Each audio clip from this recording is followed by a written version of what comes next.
Dobro, moram da budem zadovoljan, pogotovo prvo poluvreme izgledali smo dobro, sve smo se pitali i trudili se da radimo stvari koje jednostavno vežbamo, treniramo. Tako da,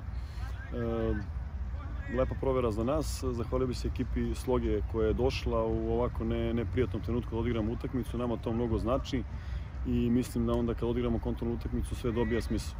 Nije lako naći protivnika, tražimo za sredu novog protivnika i jednostavno da ceo naš rad dobije smisla. Drugo poluvreme nije bilo lako, ekipa Sloge je agresivna, ali trudili smo se da ispoštujemo neke sve naše zahteve i da pokušamo da dođemo do drugog gola. Bilo je dobrih prilika, dobrih situacija, ali generalno ceo utisak je da smo na dobrom putu, ali ima još mnogo prostora za napredak.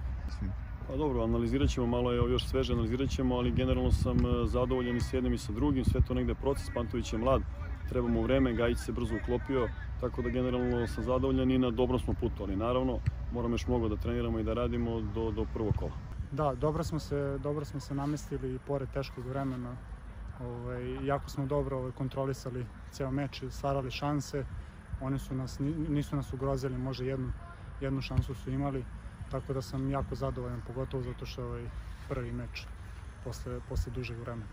Da, sjajno mi je da igram sa Gajom, on je jako dobar momak, dobar igrač. Dobro se slažemo, jako je brzo pohvatao sve zahteve i mislim da ćemo se i u budućnosti jako dobro slagati.